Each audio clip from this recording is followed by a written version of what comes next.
Olá, bom dia para todos. Bom dia. Que Jesus nos abençoe. É com muita alegria que estamos de volta para realizar mais um estudo do Apocalipse, livro de João Evangelista, último livro que compõe a Bíblia. Apocalipse, que quer dizer revelação. Nós iniciamos dando boas-vindas para todos, abraçando a todos os amigos que nos acompanham na transmissão através da rede Amigo Espírita, os nossos companheiros que estão no chat do YouTube, do Facebook, os amigos que nos acompanham através da Rádio Brasil Espírita de Maceió. Sempre os sábados para nós é uma alegria. É uma grande alegria. Seja bem-vindo a todos. E a espiritualidade, possam eles nos ajudar. Bom, gente, nós estamos trabalhando então com o Apocalipse, especificamente no seu capítulo 9. Nós vamos fazer a leitura até o versículo, os primeiros versículos. Vamos lá. Primeiro, e o quinto anjo tocou a sua trombeta, e viu uma estrela que do céu caiu na terra, e foi-lhe dado a chave do poço do abismo. E abriu o poço do abismo, e subiu fumo do poço, como o fumo de uma grande fornalha. E com o fumo do poço escureceu-se o sol e o ar. E do fumo vieram gafanhotos sobre a terra. E foi-lhes dado poder, como o poder que têm os escorpiões da terra. E foi-lhes dito que não fizessem dano à erva da terra, nem à verdura alguma, nem à árvore alguma, mas somente aos homens que não têm nas suas testas o sinal de Deus. Que por sinal é o tema nosso da manhã. Os homens que não têm sinais de Deus. E foi-lhe permitido não que os matassem, mas que por 5 meses os atormentassem. E o seu tormento era semelhante ao tormento do escorpião, quando fere o homem. E naqueles dias os homens buscarão a morte, e não acharão, e desejarão morrer, e a morte fugirá deles. Vamos ficar por aqui na leitura, porque nosso objeto de estudo hoje, especificamente, será o versículo 5, e nós vamos reler o versículo 4 e 5. Me perdoe, mas só para a gente estar bem focado. Versículo 4: E foi-lhes dito que não fizesse dano à erva da terra, nem a verdura alguma, nem a árvore alguma, mas somente aos homens que não têm nas suas testas o sinal de Deus. Nós temos observado em nossos estudos como o Apocalipse é desafiador, e graças a Deus nós temos hoje a chave espírita, o Consolador prometido, que nos concede a oportunidade de adentrar neste novo terreno de estudo com um pouco mais de segurança, de sorte que a gente não aventure por terrenos escorregadios, areia movediça. Então nós somos, ao longo desse período, convidados a estudar o Evangelho, tirando o espírito da letra, principalmente no que envolve aos aspectos morais. É aí que vale. Porque ficar na periferia pode ser cultura espírita, que entendemos ser importante também, mas cada projeto ele vai atender a um anseio, ao que foi estabelecido, que foi planejado, não é isso?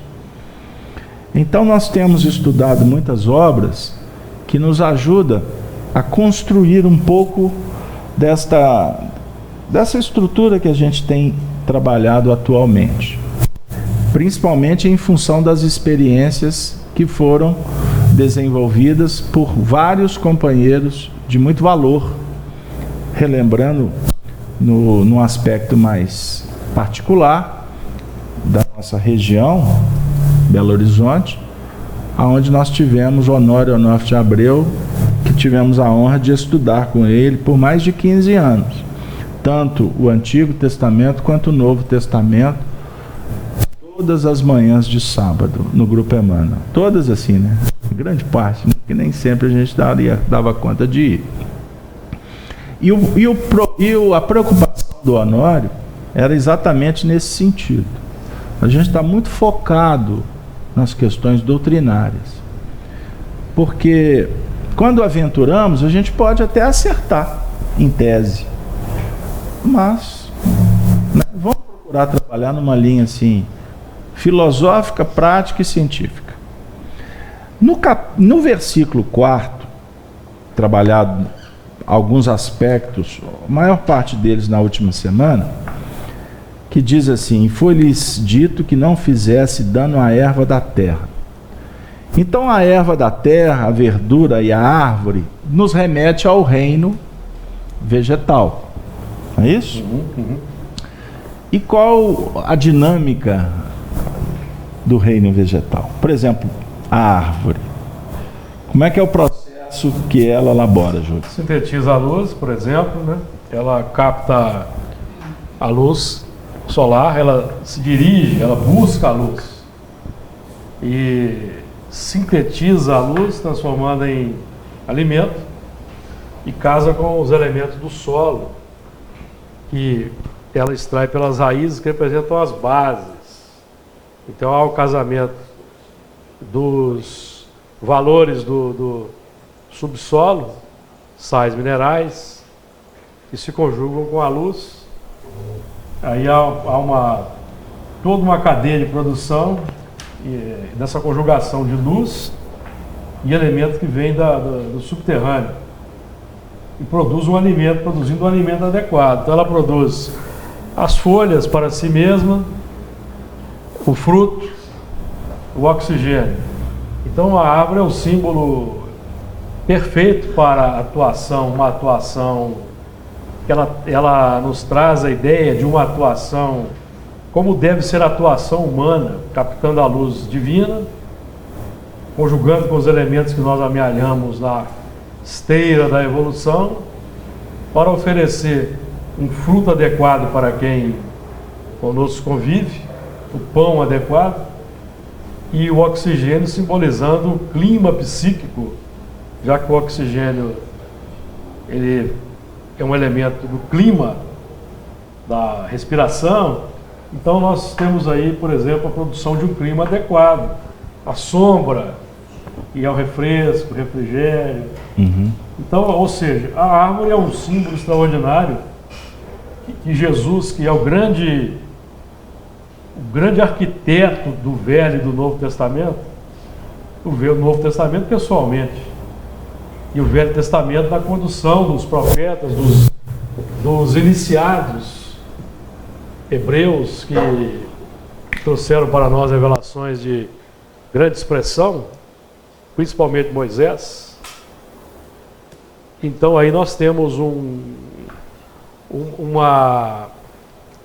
símbolo muito importante para nosso próprio entendimento, porque naqueles tempos antigos, em que Moisés aqui esteve conosco, nos instruindo acerca dos primeiros lances aí da justiça, da lei de causa e efeito, não era possível abordar com mais profundidade, o que hoje já podemos fazer com as chaves que a doutrina espírita nos proporciona. Então nós vamos lembrar que a árvore, ela o símbolo é que hoje, se a árvore do reino vegetal capta a luz solar, o sol físico, produtor de uma luz extraordinária, o nosso sol, em termos filosóficos, em termos de pensamento e de ideias, é Jesus, e é apontado pelos Espíritos como o divino sol das almas, cuja luz nós vamos sintetizar para o nosso próprio alimento e transferir para o próximo como um alimento, um pão elaborado, e esse pão simboliza pensamentos, palavras, atitudes e ações. Então, nesse caso aqui do versículo, a árvore representando as criaturas, o que nos interessa aqui especificamente, somos criaturas que estamos no processo da transição, no momento importante da evolução planetária. Na última semana, nós, didaticamente, trouxemos aqui uma reflexão em torno de 3 grupos. Sim. Os grupos rebeldes, os grupos indiferentes, que estão ali naquele bojo, mas existe um grupo que ainda não está desperto, estão evoluindo, mas estão assim, vamos dizer assim, indiferentes, não por orgulho, indiferentes por ineficiência, por inexperiência. E existe aquele grupo que está decidido a mudar, decidido em busca de conhecimento para promover o progresso no seu sentido moral. Porque se a gente for avaliar no seu sentido do progresso intelectual, os 3 grupos estão interessados. Vocês estão de acordo? Os 3 grupos. Desde o infantil, que quer saber o que é uma tecnologia, seja ela que for, do rádio, de um brinquedo, de um celular, hoje em dia, até aqueles que estão em busca das estrelas, descobrir o universo, discutindo a quântica, não é? As forças, força eletromagnética, força nuclear fraca, forte, não é? Eletricidade. O nosso foco, como ele está num campo da moral, ele nos permite esta classificação. Porque se a gente não explicar, fica confuso. Ah, mas como assim? Que 3 grupos que são esses? Então nós estamos falando aqui de interação entre os mundos. Porque a Terra, o planeta Terra, a nossa população, ela se intercambia com outros mundos. Mundos mais evoluídos e menos iguais ou menos evoluídos. Porque no universo existe uma informação reveladora por Kardec, depois desdobrada, por exemplo, Emmanuel fala do assunto, que o que vige no universo é uma lei de colaboração mútua e permanente. Olha que legal. No universo, colaboração mútua. Então não é colaboração de uma via só, é colaboração de 2 vias. E permanente. O indivíduo que não está colaborando, ele está dissociado do processo. Uma relação que existe colaboração, se em um determinado momento deixa de ter esses nutrientes, essa relação entra em processo de desarmonia. É assim que funciona na natureza. Se naquele jardim ali, que você está cultivando a natureza, mas num espaço restrito do concreto que você formou aquele jardim, você é responsável por esse jardim. Se você não cuidar, é mais ou menos dar uma ideia de que você oferece a terra, você tem que adubá-la vez por outra, de vez em quando você tem que usar como diz o pessoal na roça, um remédio para praga.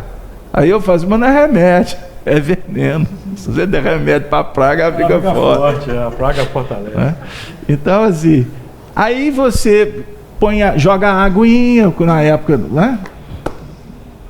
E aí você ofereceu o jardim, as condições necessárias para que a planta se desenvolva, que ela possa decodificar, decompor a luz, promover a fotossíntese, a energia necessária e contribuir também com a oxigenação. Sim. Olha que legal. Agora, se você deixar de cuidar, o que vai acontecer com aquele jardim? Não adianta ele depender só do clima, porque você criou uma situação, em tese, fora da natureza. Porque se ela estivesse no campo, aí ela ia se desenvolver a gosto de Deus, como fala o pessoal do interior, a gosto de Deus é a água, é ela que vai ter que se virar, ela que vai ter que, não é, absorver, vai depender do clima, chuva, calor, etc. A fertilização também é natural no reino. Então, quando os espíritos utilizam esses recursos, coordenados por Jesus, do símbolo da natureza, porque ela fala de uma forma exata do que a gente tem que observar e aprender no que remonta à nossa natureza íntima. Esse processo é inaugurado por Jesus a partir das revelações de Moisés e dos profetas, mas que no Espiritismo essa ideia ela tomou uma dimensão espetacular. A ideia de Jesus, né? Não é a ideia espírita, porque o Espiritismo estuda, é uma ciência que estuda os princípios reveladores, o que foi promovido anteriormente. Então observemos agora, trazendo para o mundo íntimo. Então nós temos Moisés, que nos explica, que nos dá os pilares que precisam ser estudados na nossa intimidade. Então ele faz alertivas: ama a Deus, respeita o próximo, né? O direito fundamental da vida, Moisés inaugurou a partir do que ele recolheu de várias culturas que o antecederam, como Hermes no Egito, e aí, etc, etc. Não é o nosso foco. Mas ele traz os fundamentos. Mas não adianta a normativa. A normativa, ela organiza, não é isso, Cláudia? A Cláudia, terça-feira, deu uma aula aqui para nós de direitos humanos, não é? Porque o Espiritismo trabalha os direitos humanos. Oi? Porque é lei natural. A normativa ajustada ao contexto social é para nos ajudar no encaminhamento. Agora, olha que legal. Moisés, então, trouxe o fundamento dos direitos humanos. Embora, se eu for levar ele no pé da letra, não, ele era exagerado. Não, não era não. Isso é um equívoco. Os 10 mandamentos é a base do mundo novo. Quando ele fala, por exemplo, sobre a lei de Talião, não está nos 10 mandamentos. Moisés conversa a lei de Talião com um povo bruto, rude, primitivo. Aí se discute uma série de coisas que hoje não fazem parte mais de um contexto que envolve respeito, igualdade, etc, etc, etc. Mas essa árvore, ela se torna maravilhosa porque ela começa a produzir frutos. Que com Moisés ainda não produz fruto não, viu, Júlio? Não. A árvore produz fruto com Jesus. Sim. Porque a seiva é o amor. Sim. Não estou dizendo que Moisés não amou, que antes de Jesus... Não. Estou falando no seu sentido histórico, para a gente compreender. Jesus começa a produzir fruto. Aí por isso é que ele disse: eu não vim destruir a lei, mas dar-lhe cumprimento. Moisés está certíssimo. Ele não falou isso para os seguidores de Moisés, os fariseus? Por que vocês não põem em prática? Vocês não estão pondo em prática. Vocês estão sentando na cadeira de Moisés e dando burdunhada nos outros, como o Júlio falou semana passada, com muita adequação, sendo moralista. O Espiritismo não é moralista. Os espíritas é que são moralistas. Então eu vou tomar... eu falo os espíritas ou os religiosos, porque aí a gente tem que englobar. O que é o moralismo? É você estar tomando conta da vida dos outros. Isso é moralismo. Agora, eu e a Denise podemos observar o que está acontecendo, não podemos? Para a gente aprender. Nós vamos aprender para quê? Para ir lá falar para o indivíduo que ele está errado? Ou para discutir o erro da sociedade? Olha o que o judiciário fez essa semana aí, com a Lava Jato. Vou para o Caldeirão. Cláudia, quando olha para mim, ela diz assim: lá vai o casamento para o Caldeirão. Pois é, é uma discussão acirrada, 6-5 contra a Lava Jato. Mas depois eles vão mudar isso aí, vocês podem ficar tranquilos, porque o certo é o certo. O errado tem vida curta.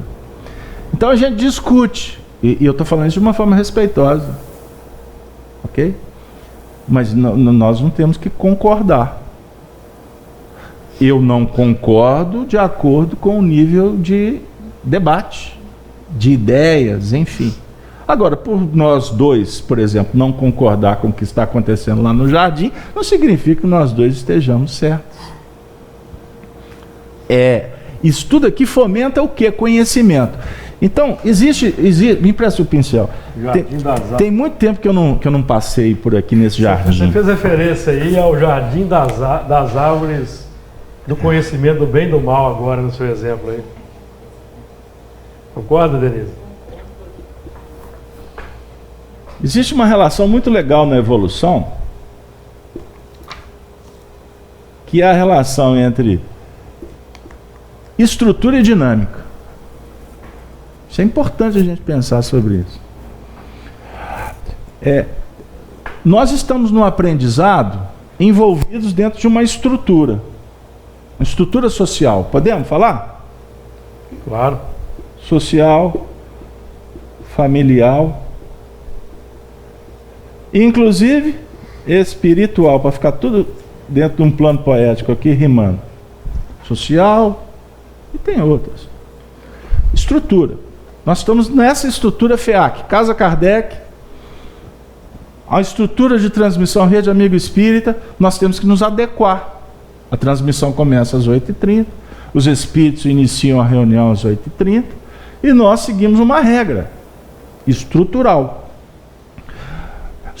Essa regra estrutural, se eu sou convidado a contribuir com a minha experiência para aprimorar essa estrutura, vai e faça.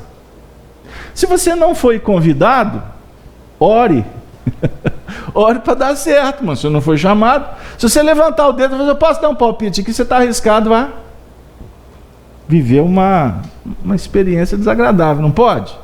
Depende com quem que você vai estar ali naquele contexto. A vida é assim. Lembra do que eu falei do grupo rebelde? Do grupo indiferente por renitência? É o indivíduo que não se ajusta a uma estrutura. Essa estrutura planetária, ela está sendo organizada através dos milênios. Então nós temos agora, nós estamos entrando para um 7º dia de uma semana. Até Jesus nós tínhamos 4.000 anos. Não está escrito na questão 52 do livro 51. Dos Espíritos? Quando foi que Adão esteve na Terra? Há cerca de 4.000 anos. Então, é um dado, é uma equação que começa a ser elaborada. Então, Adão, o mundo começou com Adão? Não.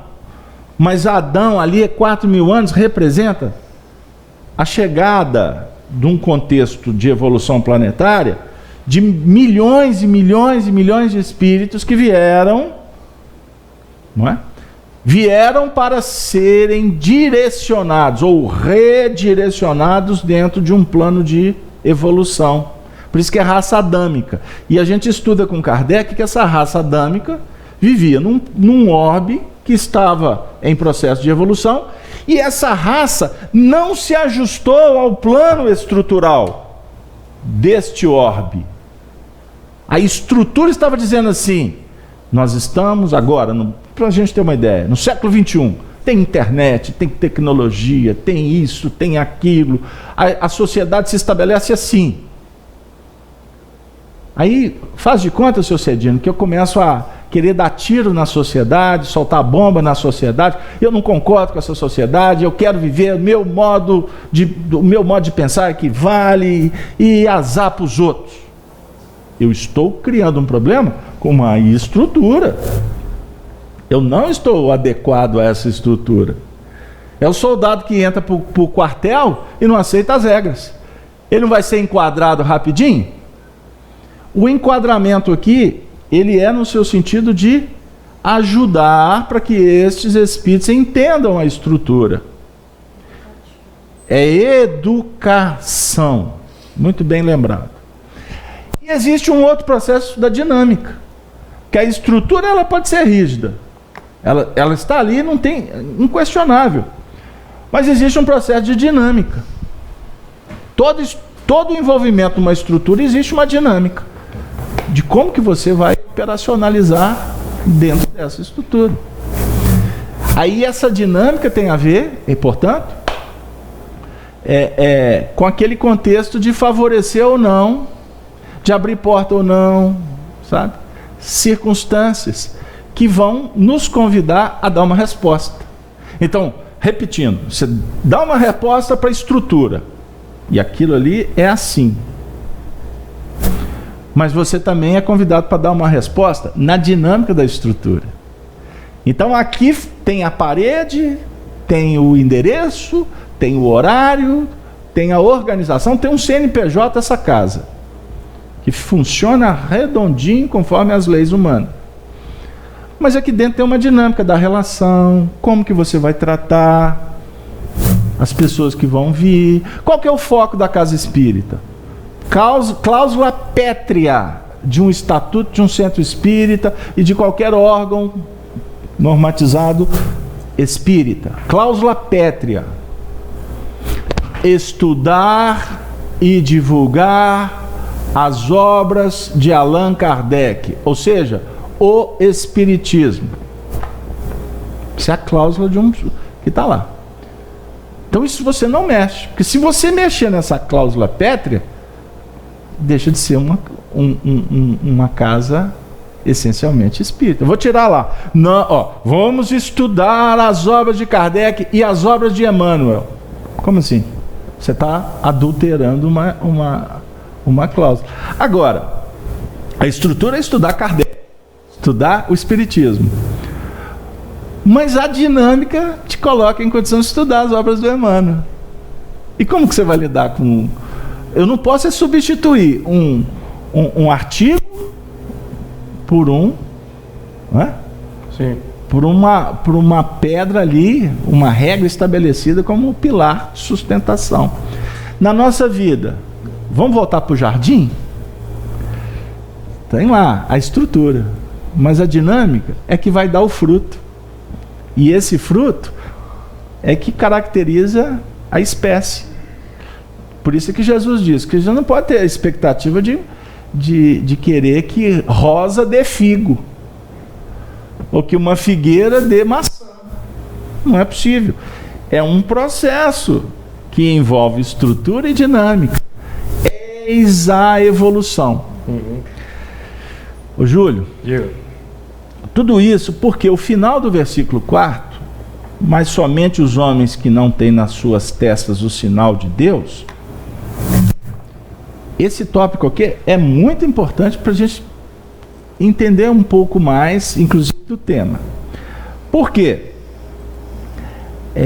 O não fazer dano, não fizesse dano à erva da terra, nem a verdura alguma, nem a árvore alguma, mas somente os homens que não têm nas suas testas o sinal de Deus, está definindo aqui uma mudança imprescindível na evolução. A definir o seguinte: o que significa sinal de Deus na testa? Vamos pensar juntos? Top? Testa. Analisando o nosso perispírito, qual que é o centro de força que está na testa, Vânia? Cerebral. Aqui é o frontal. Cerebral e coronário. Em cima, cerebral aqui. Coronário, frontal, laríngeo, cardíaco, o gástrico, o básico, enfim. O esplênico, eu falei do esplênico? Falei. Pois bem. Então, cada centro de força tem a sua função. O principal é o coronário. O coronário é que regula, que controla toda a dinâmica dos centros de força. Se eles estão posicionados, significa que cada órgão do nosso corpo, a nossa estrutura, a nossa anatomia, as nossas funções estão direcionadas por esses centros de força, certo? Então, O cardíaco, o cardíaco está vinculado à nossa área do coração, por exemplo. O laríngeo, com a nossa garganta, né, com a glândula da tireoide, não é isso? Produção de hormônios fundamentais para o equilíbrio da vida, mas também a nossa comunicação, a nossa fala. Né? Olha que legal.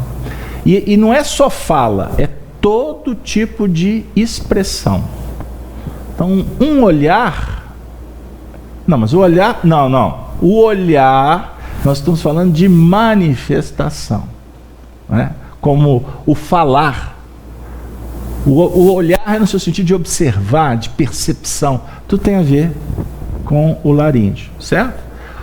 O frontal, não é?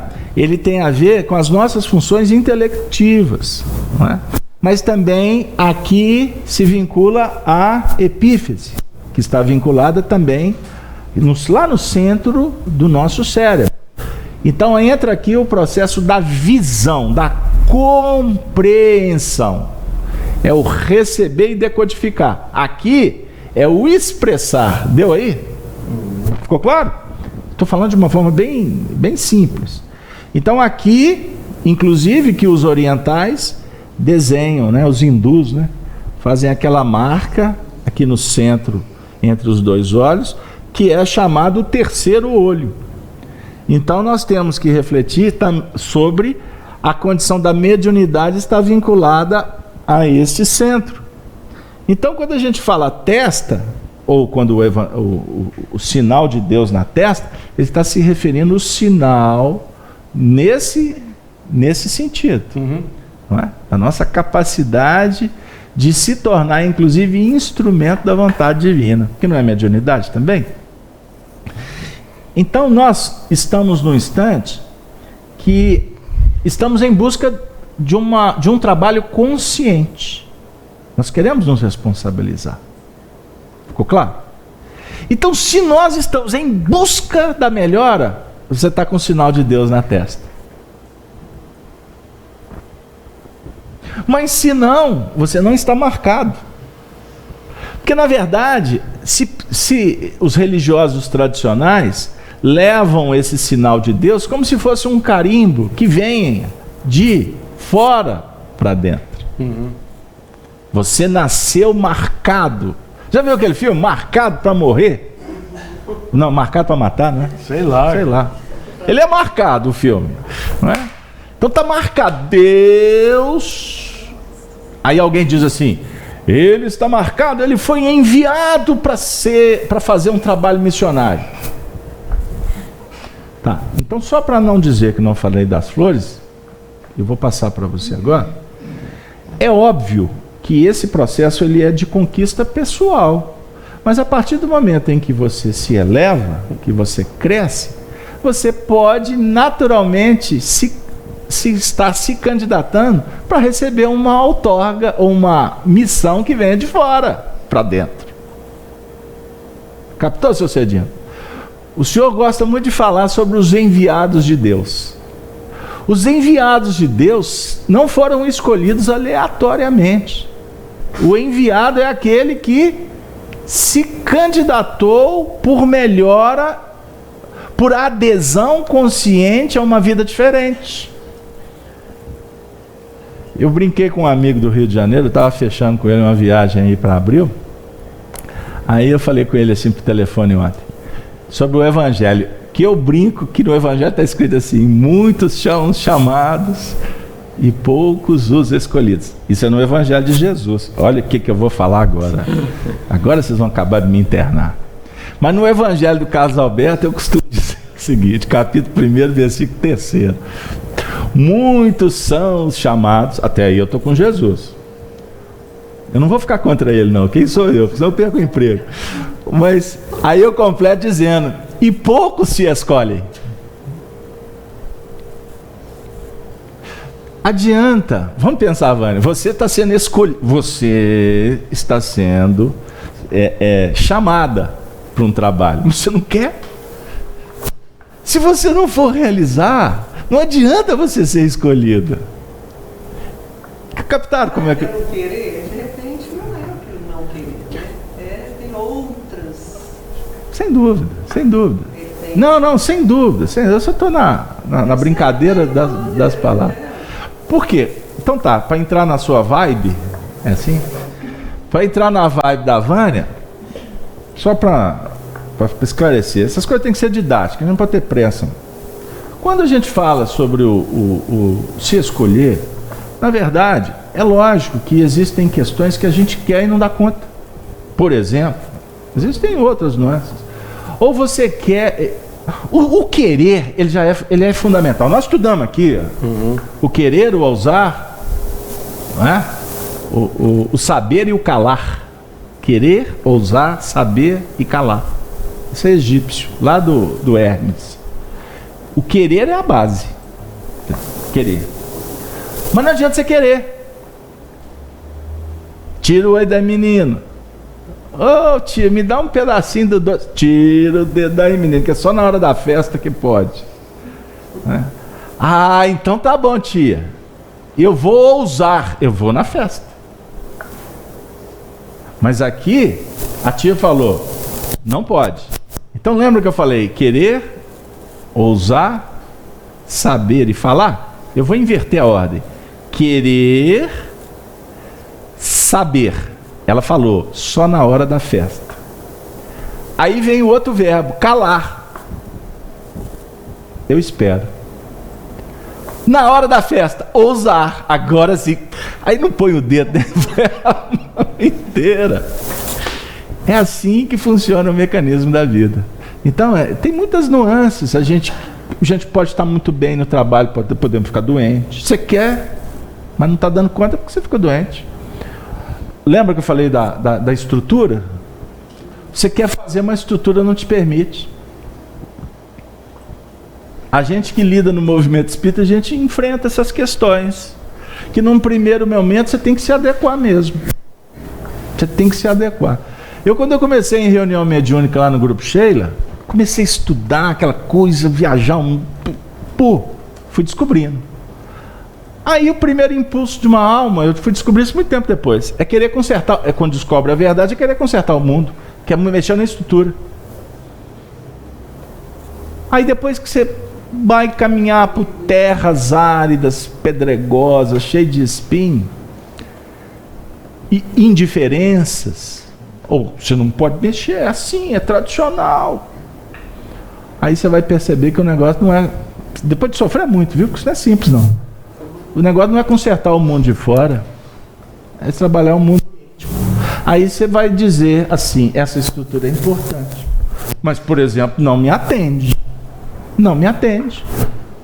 Por que vocês acham que um dia nós chegamos na condição de fundar a FEAC? Foi simplesmente porque os espíritos falaram, chegou a hora de começar. Não foi assim. Nós fomos aprendendo, fazendo, estudando, e graças a Deus, estou expondo aqui, não em nível vaidoso, mas só para a prática. Nós frequentamos muitos lugares abençoados que nos mostraram quais são as possibilidades. Até que um dia eu falei assim, poxa, vamos fazer então assim? Aqui, lá, em todas as estruturas que eu passei, estão todas certas, não tem nada errado. Por exemplo, o Grupo Sheila, que é a minha casa, mãe. Casa, eu tenho uma dívida de gratidão. O telefone toca, Grupo Sheila, é raro eu dizer não. Só se a agenda, a estrutura não permite. Estou lá. Muitas vezes abro mão até de estar aqui. Gente, segura a onda, né, Júlio?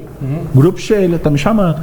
Ah, o Arnaldo dizia, vai vestir um santo, desvestir o outro. Não, é gratidão, é compromisso. Estou lá.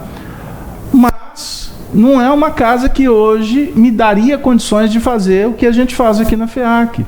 A União Espírita Mineira, 20 anos viajando pelo Brasil afora, federativa, etc, etc, etc. Poxa, aprendi tudo que eu precisava, não é? No campo estrutural. Mas toda a dinâmica, inclusive das casas pequenas que eu também trabalhei, como o André Luiz do bairro São Paulo, o Werner lá no bairro União, eu tive a oportunidade de colocar a dinâmica em prática para começar a me preparar para o futuro. Porque aí eu já estou falando de moral. Eu já estou falando de sensibilidade. Entendeu, Regina? Eu converso muito com você sobre isso. A gente não pode... Você tem que ser feliz. Seja feliz. Esteja onde você se sinta bem. Não alimente uma culpa desnecessária. Agora, para quem está o neófito, tá, gente? Eu conto essas histórias dizendo assim, cuidado. Cuidado com a fascinação, com a obsessão. Porque a obsessão é sutil para te tirar dos seus núcleos de trabalho. Olha, tá tudo errado, tá tudo errado, tá tudo errado, tá tudo errado, e de repente o indivíduo entra numa de querer brigar com o sistema. Você vai consertar lá sua estrutura de trabalho? Você vai ser engolida, é óbvio, é natural. O sistema está estabelecido. É a mesma coisa a gente ir para a internet. Lá vai o casal Alberto. Ir para a internet para brigar com os outros. Eu escutei essa semana. Você vai para DIP ou você vai para DARK? Para onde? DIP, agora tem 3 camadas, né? Internet, DIP e DARK. Ah, não, para aí. Depois você tem que dar um curso por isso. Peraí, porque tem a fumaça do abismo. Então abismo. As coisas estão aparecendo do abismo, tá entendendo? Tá, ótimo. Muito obrigado. Mas só para falar desse ponto. A internet é um lugar de covarde. Também um lugar de covarde. Porque os indivíduos se tornam gigantes brigando na internet. Ali todo mundo tem coragem, né? Ali é a terra. Falei aqui quinta-feira, né? É faroeste. Terra. Lembra do faroeste? Aquele faroeste americano, terra de ninguém. Não, mas não precisa lembrar, não. Está acontecendo por aí. Ah, eu não sei. Bom, aí. Não, aqui no Brasil tem, estão explodindo para todo lado. Entendi. Então tem um xerife, o xerife tem uma estrelinha aqui, mas de vez em quando os bandidos atiram na estrelinha dele. Terra de ninguém. Então, inclusive, eu percebo que essa internet está entrando num processo de colapso. De colapso. Porque, agora, é natural, porque as pessoas vão aprender da base do sofrimento. Aí vai ter causa na justiça, vai acontecer briga, assassinato, morte, um monte de coisa para as pessoas entenderem que a vida delas não podem estar na internet. A internet é apenas um recurso para a gente assistir uma palestra, para você pesquisar na hora do almoço uma receita, para você conversar com o seu... As coisas boas. O seu filho está lá no Japão, você pode conversar com ele agora pelo Skype aqui, até gratuitamente. Enfim, são coisas boas. Eu estou aqui no estudo, pesquisa, Apocalipse, vamos lá, olha aqui, que isto é o conhecimento positivo. Agora, ou então na internet a gente usar mensagens. Nós temos grupos aqui. De vez em quando chegam umas mensagens interessantes. Eu particularmente fomento diariamente essa árvore. Diariamente eu mando uma mensagem, 1 minuto de sabedoria do pastorino. Aí, como isso é bom para as pessoas? Quantas pessoas que nos procuram para dizer, poxa, essa árvore está dando bons frutos. Então isso é incentivador, você distribuir coisas boas. Agora, eu vou receber um WhatsApp que vai denegrir a imagem de alguém, que vai atacar uma instituição, ou para quem gosta, chulas e tal, mas aí até entra também no mecanismo de sintonia, né? Porque os grupos se reúnem por identidade. Agora, quando escapole uma chula que cai num grupo sério, o que o grupo faz? Fica todo mundo perplexo? Mas espera aí, esse grupo aqui não é para isso. É a consciência nossa diante dessa questão estrutural. Então é a marca de Deus, no bom sentido, que está irradiando.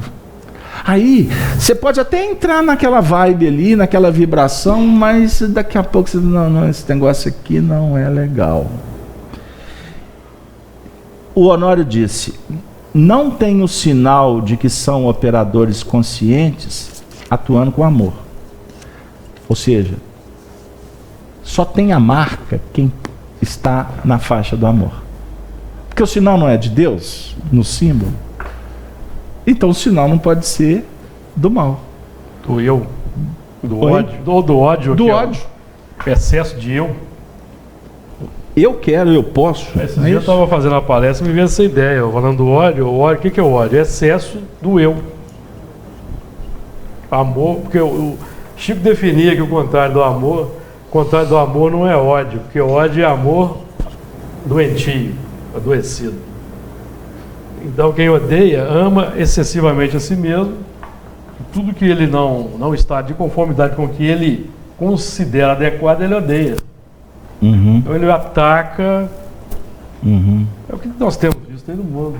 É verdade.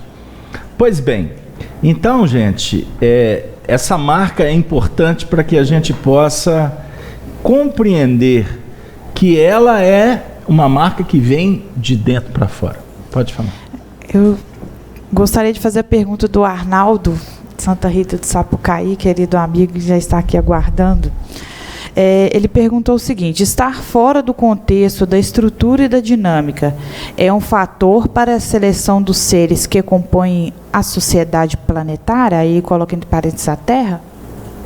Estar fora? Eu não entendi. Estar fora do contexto, da estrutura e da dinâmica. Não tem como você estar fora.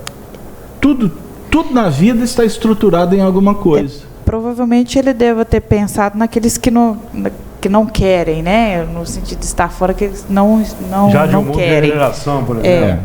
É um fator para a seleção dos seres que compõem a sociedade planetária? Tá confusa a colocação do Arnaldo.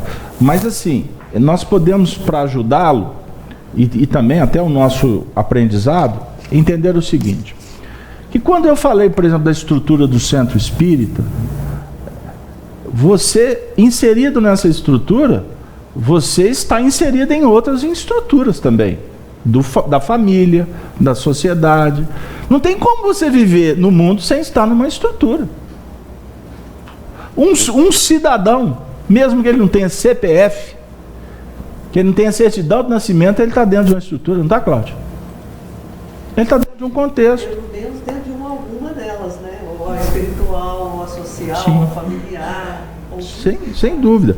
Então, assim, na verdade, nós temos que trazer o assunto de volta para a questão daqueles que estão prontos, estão formados, nos caracteres fundamentais para se trabalhar nessa consciência.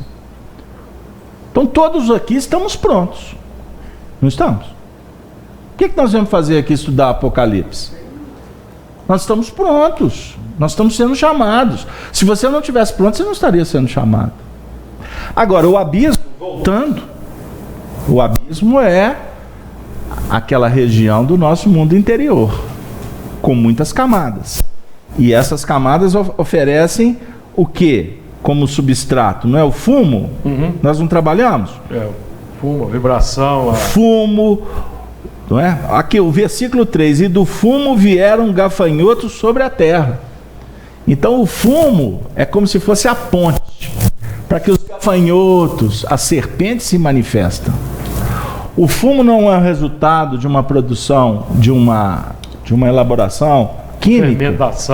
Fermentação, por exemplo. Não é isso? Uma comburência. Comburência. Dá a fumaça. Essa fumaça é o que é como se estivesse sendo a cor daquela vibração que você está implementando. Isso vem de dentro. Então, com isso, nós podemos dizer que você pode mergulhar no abismo conscientemente, ou você viver o que o abismo está trazendo para fora. Explica melhor. A irritação.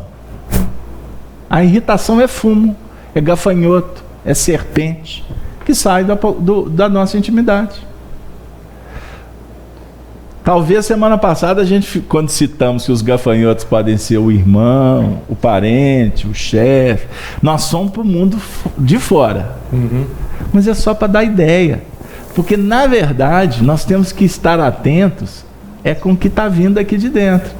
Irritação, intolerância, impaciência, melancolia, angústia, depressão, que engloba aí muita coisa.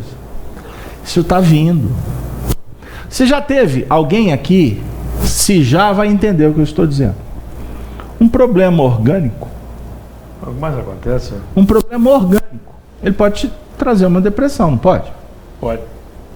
Se a sua tireoide, né, as suas taxas lá de hormônios, etc., não estiverem todas muito equilibradas, o indivíduo pode entrar em processos complexos, com alteração no humor, na motivação. Né? É complexo o assunto. Ou seja, não existe uma causa psicológica, não existe um fenômeno da vida do indivíduo que está trazendo para ele isso. Isso pode ser o corpo que está respondendo. Então, hoje a tecnologia, a ciência, nos conclama para trabalhar preventivamente ou para atacar o problema, cuidar da disfunção.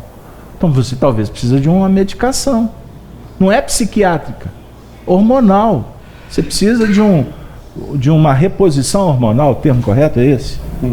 Você precisa de ajustar a glândula. Ou você pode até precisar de alguma intervenção cirúrgica.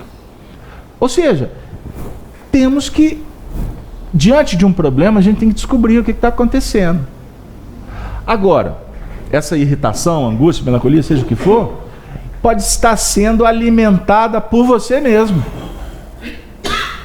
Aí é um fator, não é?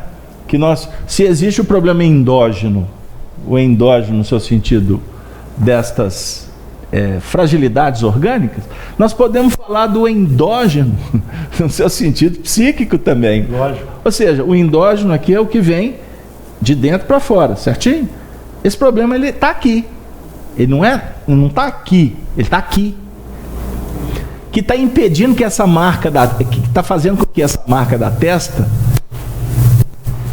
de vez em quando ela dá uma sumida. Você passa uma maquiagem, vem a água, o suor, tira a maquiagem. E você pode estar alimentando isso. Pelo seu nível, pelo seu grau de orgulho. Sim. Paixões, de modo geral. Quer um exemplo? Eu atendi um caso aqui, da pessoa estava muito sofrida em função de um fato. Aí, na conversa, não foi nada assim tão muito grave. Na conversa, esclarecemos, parará. No final do atendimento fraterno, ela falou assim: que bom, sentir mais alívio. Realmente não tem motivo eu ficar sofrendo. É uma coisa pequena, tá, gente? Não é nada assim espetaculoso. Não tem motivo eu ficar sofrendo. Eu já descobri, sou eu mesmo que estou cultivando o problema. Ok, ótimo. Louvado seja nosso Senhor Jesus Cristo. E eu fiz esse atendimento fraterno assim, 1 hora antes da reunião. Aí viemos, dinâmica, viemos para a estrutura, e etc. A dinâmica do trabalho. Quando chegou lá, quase no final da reunião, eu estou olhando para o moço. Rios de lágrimas. Tudo que ele falou foi de boca para fora. Quando ele disse que realmente não tinha razão ele sofrer. Aí, boca para fora, porque toda pessoa precisa de um tempo para metabolizar. Não é isso? Toda pessoa precisa de um tempo. Mas esse tempo vai depender do grau de real compreensão e de aplicação da vontade para mudar. Isso pode ser instantâneo, como pode demorar milênios. Depende da alimentação que o indivíduo empreende no processo. Então, se você for discutir com quem tem ódio, não adianta nada. Com quem está obsedado, o fascinado, você pode ter todas as razões do mundo. O mundo inteiro pode estar dizendo a mesma coisa, mas ele não consegue enxergar o que a gente fala no adágio popular, um palmo na frente do nariz. Fala, Cláudia. Não, só voltando aqui ao versículo 4, quando diz: e foi-lhes dito que não fizessem dano à erva da terra, nem a verdura alguma, e nem a árvore alguma. Isso aqui, pelo que eu entendi, porque eles estão, né, esses terra, verdura e árvore num processo de plena produção, num processo produtivo, alimentando, realimentando, mas somente aos homens que não têm nas suas testas o sinal de Deus, porque esse homem não está expressando, não tem ainda uma capacidade produtiva de replicar, de disseminar as coisas de Deus, de expressar a manifestação divina. E aí, mas ele não está permitindo que seja feito dano a esse homem. No fundo, é esse homem que não se permite esse processo produtivo e que acaba trazendo essa condição para si. Não é Deus que permite que se faça o mal com ele. É ele que não consegue espelhar esse processo como os demais aqui atrás, né? É mais ou menos por aí. Vamos pensar o seguinte: quando fala erva, até chegar na árvore, você tem uma escala, não é? Uhum. Tem uma escala. Se há produção, bênçãos. A conversa é onde não tem produção. E não está falando, a não ser, faça o dano, a não ser na erva ou na árvore. Não. É no homem. No homem, porque o homem já atingiu um nível que coloca-o na condição de produzir. Conscientemente. O homem tem consciência. Uhum. A erva não, a árvore não. Mas, tanto a erva quanto a árvore estão produzindo no contexto evolutivo deles. Isso define o seguinte: primeiro, que nós estamos sendo convidados para avaliar a nossa qualidade. Que tipo de produção e qual a qualidade dela? Você produz laranja, mas qual laranja que você está produzindo? É doce? É amarga? É laranja sem caldo? Captou, Cláudia? E a conversa é o homem íntimo, não é o homem de fora. Tá difícil, gente? Ou tá dando para acompanhar? Tá tranquilo? Então, na verdade é o seguinte: existe aspectos, o homem aqui de dentro, vamos falar agora assim. Na nossa intimidade, nós temos aspectos que estão em franca produção. Outros não. Outros estão, mas estão assim. Então, tem momentos na nossa vida que a gente dá um belo testemunho que você mesmo se sente feliz. Puxa vida, isso aqui eu faço e faço com competência. Eu faço isso com qualidade. É extremamente importante você viver e dar vazão para estas alegrias. Isso é regozijo. Ninguém tem que se sentir culpado por se sentir satisfeito em realizar uma obra. Tem pessoas que se sentem, que se auto-penitenciam por estar conquistando alguma coisa porque o outro não está. Uhum. Bom, peraí. No estudo que nós fizemos terça-feira sobre direitos humanos, depois nós fazendo uma avaliação, eu e Cláudia chegamos à seguinte conclusão: que o que impera na evolução planetária é a desigualdade, no seu sentido individual, porque nós somos diferentes. Eu não estou falando de desigualdade econômica. Sim, desigualdade de caracteres. Nós estamos falando de caracteres. Não existe dois espíritos iguais. Então somos diferentes. Existe uma normativa, uma regulação para todos. Mas na hora que cada um vai avocar o seu direito, né, que vai descobrir o seu dever, nós temos um tribunal aqui na Terra que vai avaliar caso a caso. Não é assim, Cláudia? Nós temos tribunais competentes para cada demanda, para cada tipo de assunto.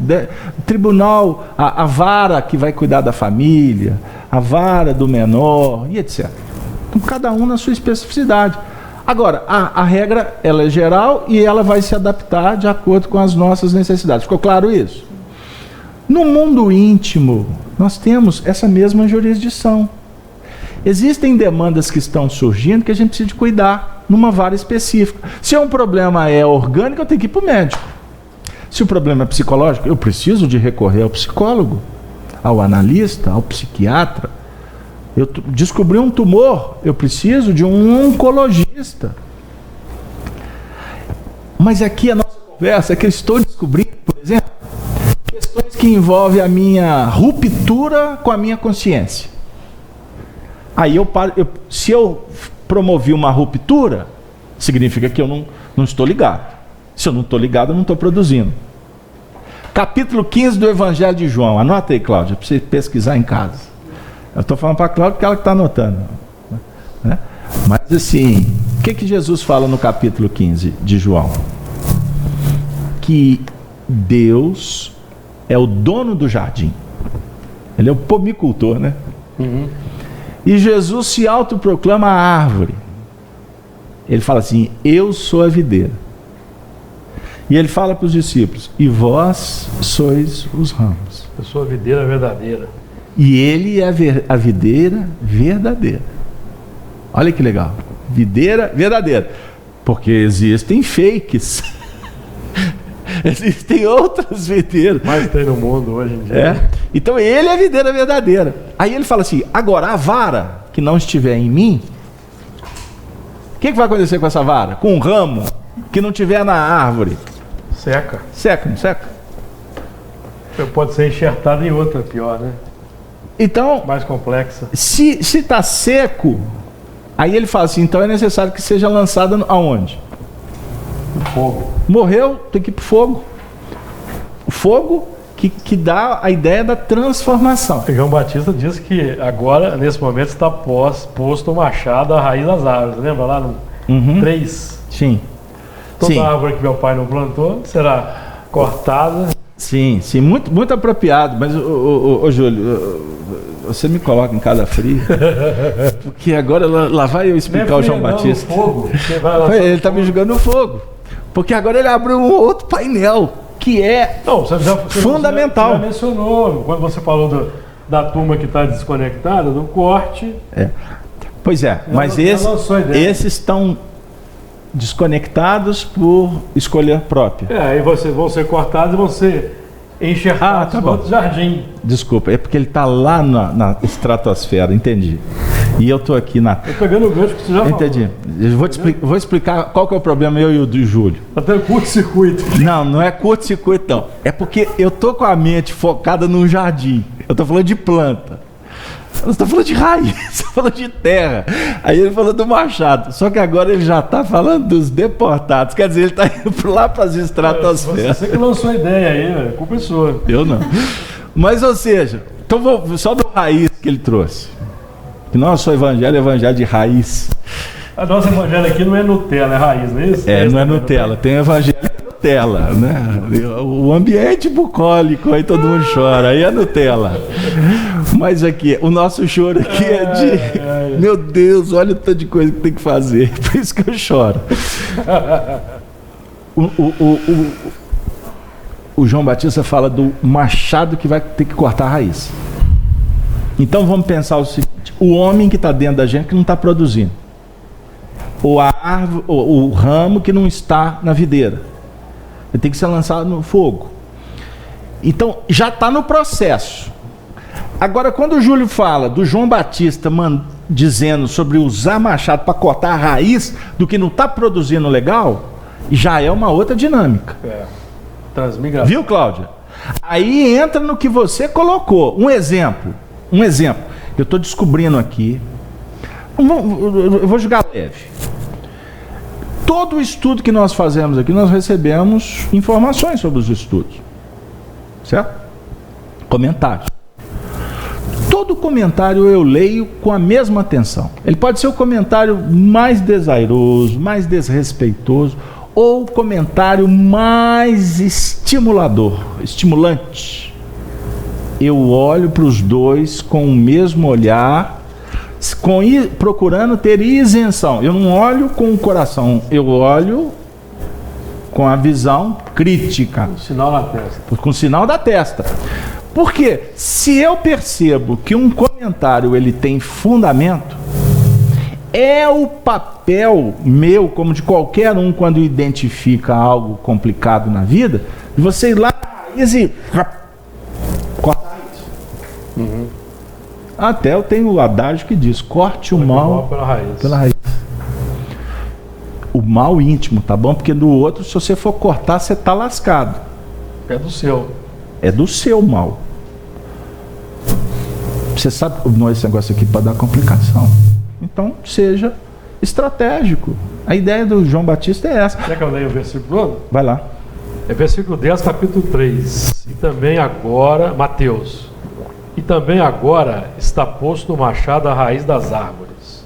Toda árvore, pois, que não produz bom fruto, é cortada e lançada no fogo. Lançada no fogo. Então, esse processo que nós estamos em busca aqui no Apocalipse. Entender o papel da árvore, do machado, do fogo. Porque o fogo é um elemento sempre presente. Então, o fogo, nós é que vamos utilizar o fogo de acordo com...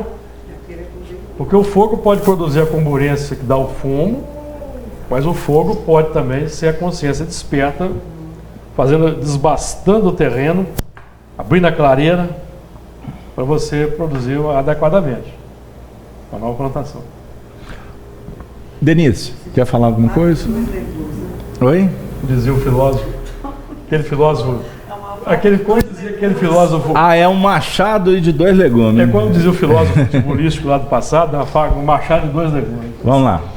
Então, quando o 5 ele fala, e foi-lhes permitido que não os matassem, mas que por 5 meses os atormentassem. Esses 5 meses entra aí nesse processo do número 5. 5 meses de elaboração, de tormento, para passar para o 6, que antecede o 7. Aquela isso aí. Escala que vocês colocam. Isso. Isso. Os 5 meses aqui, ele vai dar pano para manga semana que vem. Mas assim, só para não deixar de falar das flores, 5 meses é o seguinte: o mês bíblico, ou mês apocalíptico, ou mês da equação da escritura, é um mês de 30 dias. Então, se eu multiplico 30 dias, né, que são... 30 anos, por exemplo. 30 anos, então nós vamos dar o número de 150. Então, 150 dias, né? 150 dias, que na verdade são 150 anos, ou pode ser até numa projeção 1 milênio e meio. Sim, depende de onde você vai encaixar a equação. Exatamente. Tá? Nós podemos encaixar 150 anos em algumas datas que nos fazem refletir com muita tranquilidade. Por exemplo, eu posso aplicar 150 anos no advento, que eu vou pegar 2 adventos aqui, da morte de Kardec. Kardec desencarnou em 1869. Então, esses 150 anos aqui representam 150 anos de muito problema, de muita dificuldade, porque a transição ela é feita por ciclos, e o início de um processo de transição ele é sempre mais doloroso do que o que vai vir, o que virá. 150 anos e terminaria em 2019. 2019. Né? E eu, quando refletindo com o Honório sobre esse 2019, eu fiquei pensando numa coisa. É o ano que nós estamos nele. Então, na verdade, 2019, nesses 150 anos, representa o quê? Um processo complexo de transição pós a desencarnação de Kardec. Como um problema sério aconteceu com a desencarnação de Jesus também. Ou seja, vieram, deixaram a mensagem e aí tudo vai começar. E quando vai começar esse novo momento, é muito turbulento, porque é uma novidade. Então, o Espiritismo, em 150 anos, ele foi um laboratório muito desafiador para os espíritas, com momentos esplendorosos, como também com momentos difíceis. Então, geralmente, a gente tende, no romantismo, a falar sempre das coisas boas. Pós-Kardec, Leon Denis, podemos citar os Delane, os grandes espíritas que deram continuidade. Nós podemos, de uma forma saudosista, lembrar do espiritismo que chegou no Brasil, com os homeopatas, com o início do movimento na Bahia, depois no Rio, Federação Espírita Brasileira, o movimento espírita se organizando, com toda a sua característica da época de muito catolicismo, e esse catolicismo embrenhou, infiltrou dentro do movimento espírita. Sim. E o século XX foi um espiritismo muito catolizado, mas de muita produção num sentido positivo, com o advento de Chico Xavier, com médiuns como Ivone Pereira, e tanta gente que trabalhou pelo espiritismo de uma forma anônima, sem destaque, porque geralmente tende-se a falar do destaque midiático, por causa da necessidade de criar um mito. Esse é um ponto. E nós chegamos agora, em 2019, 150 anos depois, com um momento muito, muito peculiar do espiritismo, porque o espiritismo perdeu muito das suas referências, que eram multiplicadas. Então hoje existe uma carência de liderança no espiritismo, como em qualquer setor da sociedade. Isso é importante a gente entender. Se você for no futebol brasileiro, cadê os grandes craques? Não é? Se você for na música, por que os músicos pararam de produzir tanto? Igual aquela chuva de bênçãos de outras épocas. Você vê que muitos hoje fazem remix, né? Vão fazer versões de músicas antigas, porque escasseou muito. Então nós temos uma carência na área da educação, política. Nós tivemos uma época de muitos grandes políticos no Brasil, e hoje está se lutando para reconstruir, para trabalhar uma nova geração que vai vir lá na frente, porque a atual, ela é complexa, cheio de muitas contradições. Nunca se imaginou de descobrir tantas coisas como descobriu-se aqui no Brasil, com corrupção, etc. Então nós estamos numa nave que ela está como que agora iniciando uma nova viagem. Esses 150 anos, até esse ano de 2019, ele é muito simbólico para nós. Lembrar que o 150 deu 6, né? 5 e 1, 6. É o número 6 da besta. Então, assim, é importante a gente pensar. Então, quando a gente vê qualquer outra alusão de datas, e nós somos muito questionados, inclusive por ter viralizado uma possível data que foi estabelecida por Chico Xavier, 2019, nós respeitamos as pessoas que fizeram ilações de afirmativas e que defendem teorias, mas estudando o Espiritismo nas bases kardecianas, essa teoria, para nós, ela não tem nada que a sustente. Não tem coerência nenhuma, principalmente porque não há no Espiritismo qualquer ideia finalística. Nós estamos pensando num mundo melhor. Que preocupação que é essa que o mundo vai acabar? Não é?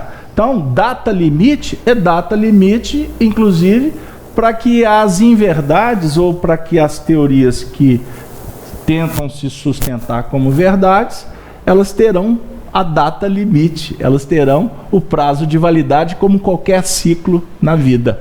Certinho? Então podemos colocar esses 150 anos também de uma forma 1500 anos. Sim. Com a morte de Jesus, não é? Depois que Jesus desencarnou, foi necessário 1500 anos para que a ciência se deslindasse da religião.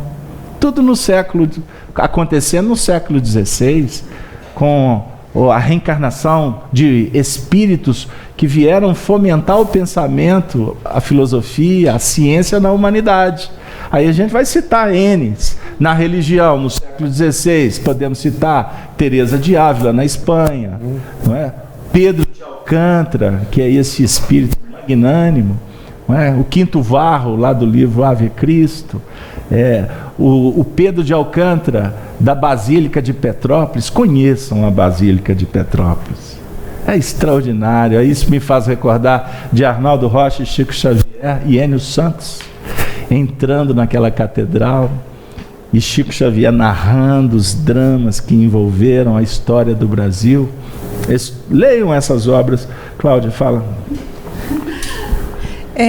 Esses homens que não têm o sinal de Deus na testa, então, e que foi permitido que fossem atormentados por 5 meses, eu posso dizer que são aquela categoria que você falou, eles se enquadram como os rebeldes e aqueles indiferentes por orgulho?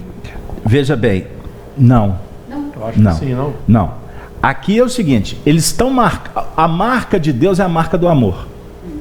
Nós não estamos falando da marca da intelectualidade.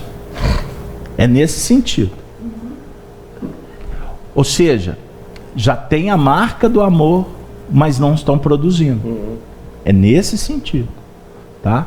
Porque os rebeldes, eles possuem vamos falar, a marca de Moisés. Não é o conhecimento. Mas eles ficam sofrendo impacto. Sem dúvida, por causa da estrutura. A estrutura, as coisas estão caminhando. Eu vou contar uma história. Ele não assiste, ele não é espírita, então eu posso falar. Eu tenho um amigo, e esse é um caso, olha, não é um caso de polícia, ele é um caso de psiquiatria. Porque a única pessoa que eu conheço, ele tem mais ou menos em torno de uns 55 anos, é a única pessoa que eu conheço que não tem celular. Ele não tem celular. Esse é o caso para se estudar pela NASA. Aí a gente brinca que nós nos comunicamos com ele por sinal de fumaça. A tribo, né? Do lado de cá.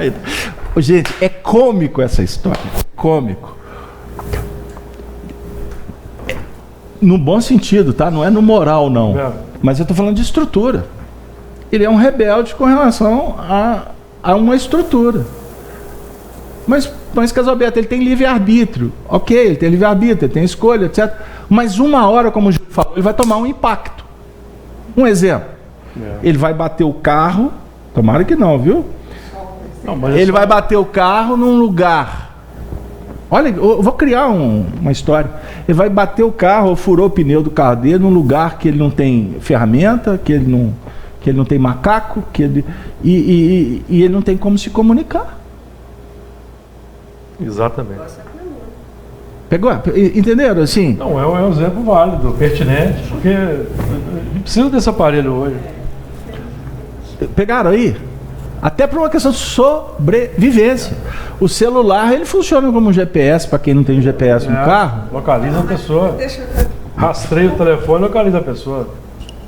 Vai. Mas e aí, tá? Isso pensando por esse lado aí, né? Mas e como é que a gente fazia antes? Quando as coisas eram menos... Mas antes era antes.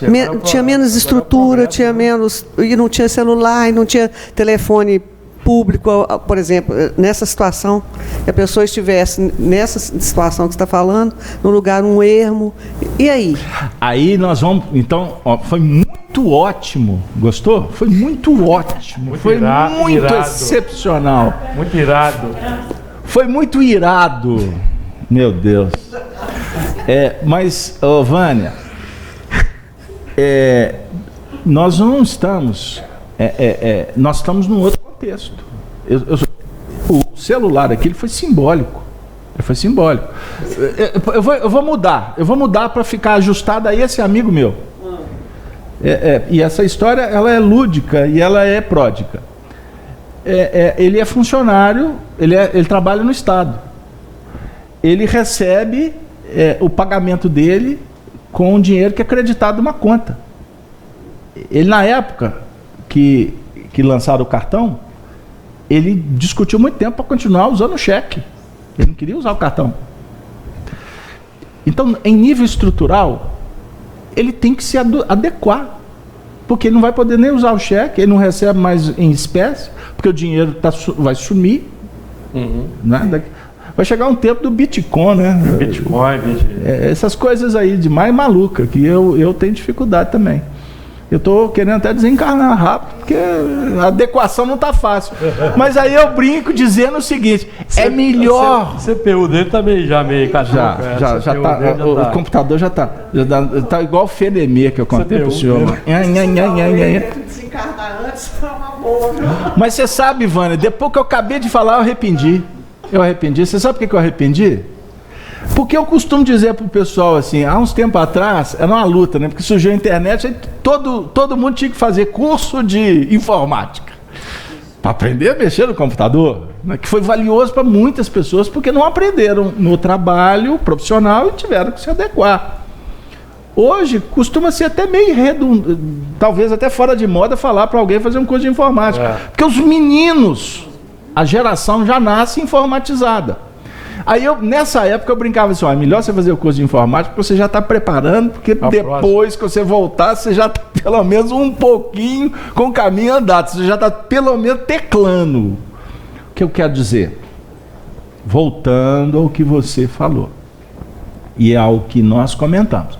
Então a marca é daqueles que estão com a marca de Deus, mas não estão produzindo conforme se predispuseram pelas conquistas interiores, porque a marca não vem de fora.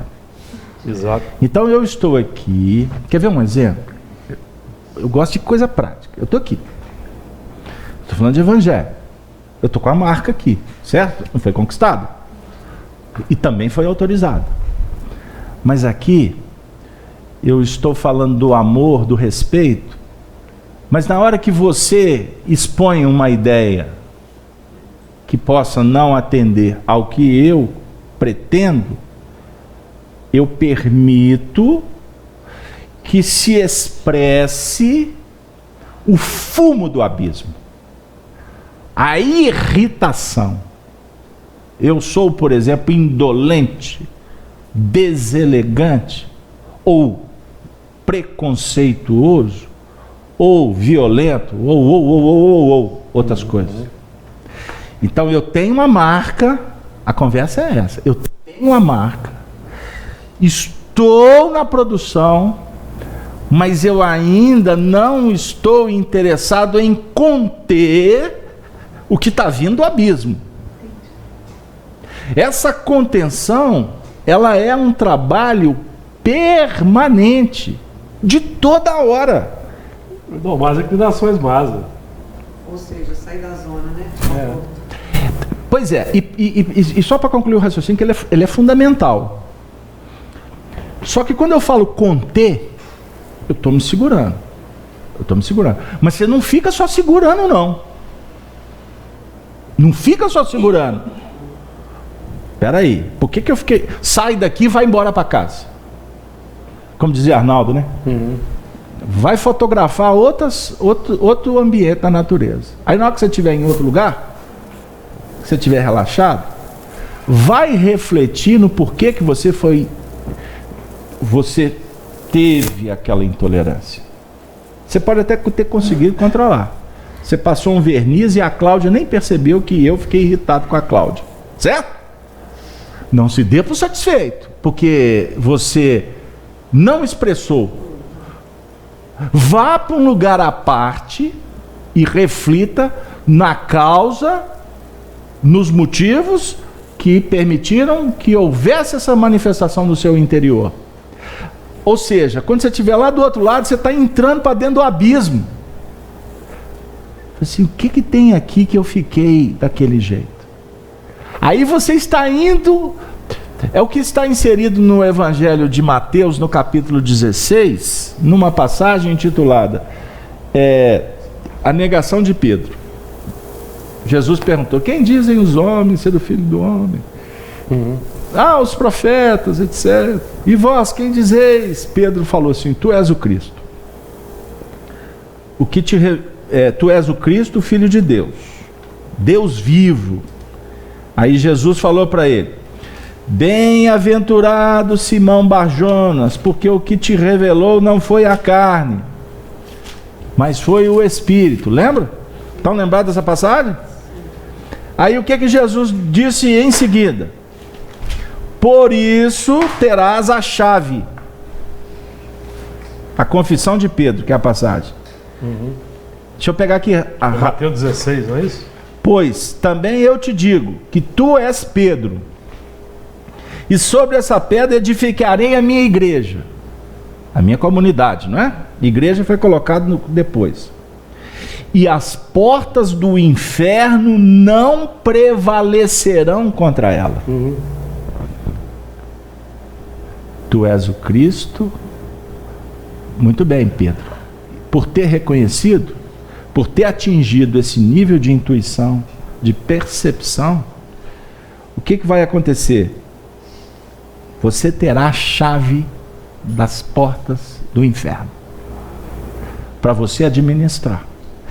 Agora, o que vem de baixo não vai prevalecer. Por que não vai prevalecer? Só porque ele falou que Jesus era o Cristo? Não, porque ele atingiu um nível de consciência e de maturidade que já dava para ele as condições dele entrar no inferno e sair do inferno, porque ele não tem a chave. Chave é para entrar e fechar. Então você pode entrar no inferno, você pode descer no andar inferior da sua mente para avaliar por que você ficou irritado com a Cláudia. E quando você entrar, você não vai sair contaminado. Você vai sair com responsabilidade. Porque na hora que eu tiver que encontrar com a Cláudia de novo, se eu fiquei irritado dessa vez, eu vou trabalhar na causa para ter amor. Porque o amor é que é a força que substitui o ódio. Olha que barato. Mas o que aconteceu para terminar e deixar todo mundo muito feliz? Aí Jesus daqui a pouco falou para o pessoal, então agora, já que vocês, Pedro, fechou comigo, você já tem a chave, tá tudo prontinho, vocês me desculpem, mas eu tenho que ir embora. Fiz até um vídeo essa semana, né? Eu tenho que ir embora. Aí o Pedro, não, Senhor, o Senhor não pode ir. Não, nós precisamos do Senhor. Aí o que Jesus falou nesse momento? Esse texto é de uma beleza singular. Para trás de mim, Satanás, para trás de mim, opositor. Ô Pedro, eu acabei de falar que você tem a chave. Aí daqui a pouquinho está o Pedro tropeçando de novo, deixando que a irritação novamente, a melancolia, a depressão voltasse sem administração. E aí alguém pode fazer a pergunta final. Mas Casalberto, mas basta só ficar tomando conta? Prestando atenção se ficou, se não ficou irritado? Como é que é isso? Bom, olhai, vigiai e orai. Observa. Mas vigia. Não basta só observar, vigia. Como que você vai vigiar? Tomando conta para ladrão não entrar? Para o escorpião não subir? Não faz isso não, porque eles vão entrar assim mesmo.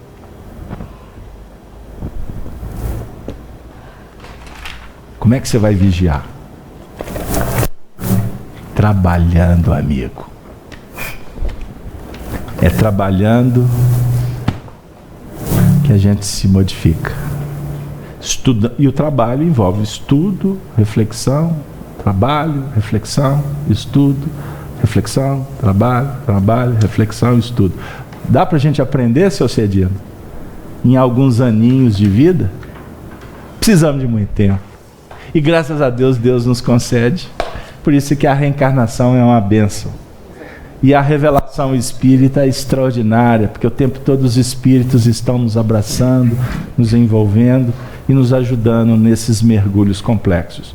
E nesse momento final, que caracteriza o nosso trabalho, eu gostaria que as nossas preces fossem endereçadas para todo os nossos irmãos brasileiros, para todos os nossos dirigentes, para todos que estão passando por testemunhos tão complexos. Mas eu também gostaria de pedir ainda mais pelos nossos irmãos que se encontram no mundo espiritual, nas regiões de difícil acesso, de sofrimento, de reparação, de arrependimento.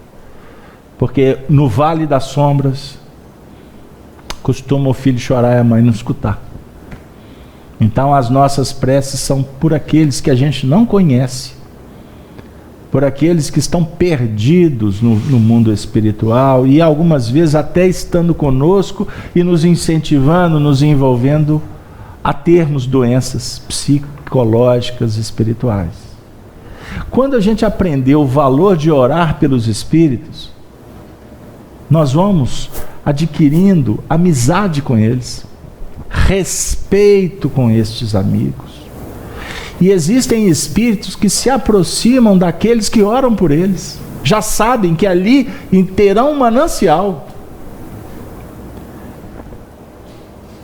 Oremos por eles.